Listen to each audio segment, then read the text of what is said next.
ಸುರೇಂದ್ರ ಶೆಟ್ಟಿ ಅಂತ.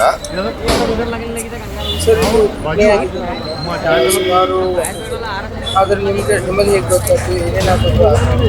ರಾತ್ರಿ 12:30 hotel close ಮಾಡಿ ಹೋಗಿದ್ದೀವಿ. ರಾತ್ರಿ 1 ಗಂಟೆ ಆದಂಥ ಘಟನೆ ಇದು. ನಮ್ಮ ಬೇರೆ ಕಡೆಯಿಂದ 1 ಗಂಟೆ 5 ನಿಮಿಷ ಕಾಲ್ ಬಂದಿರ್ತದೆ. ಬಂದಿರುವಾಗ ಇಲ್ಲಿ ಶಾರ್ಟ್ ಸರ್ಕ್ಯೂಟ್ ಆಗಿರ್ತಾರೆ.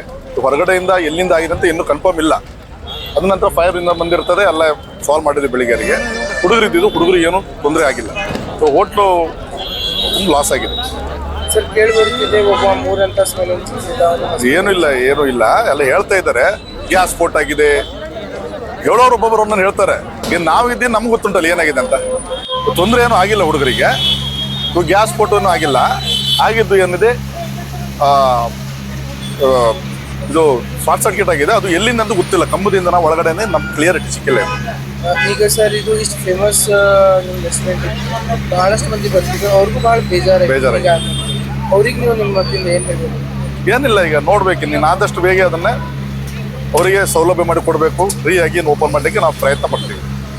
ಈಗ ಆಕಸ್ಮಿಕವಾಗಿ ಆಗಿದೆ, ಯಾರದೇ ತೊಂದರೆಯಿಂದ ಆಗಿಲ್ಲ, ಯಾರದ್ದು ಮಿಸ್ಟೇಕಿಂದ ಆಗಿಲ್ಲ. ಆಕಸ್ಮಿಕ ಆಗಿದೆ ಅಂತ ಕತೆ ಇದು. ಏನು ಮಾಡ್ಲಿಕ್ಕೆ ಆಗಲ್ಲ ಇದು. ಸರ್ ಎಷ್ಟು ಲಾಸ್ ಆಗಿರ್ಬೋದು? ಲಾಸ್ ಲೆಕ್ಕ ಇಲ್ಲ. ಯಾಕಂದ್ರೆ ಪಾರ್ಟ್ನರ್ಸು ಓನರ್ಸು ಎಲ್ಲ ಏನು ಬಂಡವಾಳ ಹಾಕಿರ್ತೀವಿ, ಅದೇನು ಲೆಕ್ಕ ಆಗಿಲ್ಲ. ಯಾಕಂದ್ರೆ ಇನ್ನು 1 ಇಯರ್ ಆಯ್ತು ಅಷ್ಟೇ ಅಲ್ಲ. ನಡೀತಾ ಇದೆ, ಕೆಲಸ ನಡೀತಾ ಇದೆ, ಖರ್ಚು ಮಾಡ್ತಾ ಇದೀವಿ. ಅದು ಕ್ಲಿಯರಿಟಿ ಇಲ್ಲ ಇನ್ನು.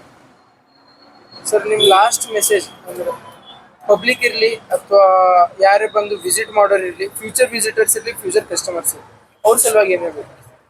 ಅವ್ರ ಸಲುವಾಗಿ ಏನಿಲ್ಲ, ಆದಷ್ಟು ಬೇಗ ಅದೇ ಒಂದು ಪ್ರಾಜೆಕ್ಟ್ ಮಾಡಲಿಕ್ಕೆ ನಾವು ಇಷ್ಟಪಡ್ತೀವಿ. ತಾವೆಲ್ಲರೂ ಬರಬೇಕು ಖುಷಿಯಿಂದ ಅಷ್ಟೇ. ಇಷ್ಟು ತನಕ ಸಪೋರ್ಟ್ ಮಾಡಿದ್ರೆ ಇನ್ನು ಮುಂದೆ ಸಪೋರ್ಟ್ ಮಾಡಬೇಕು.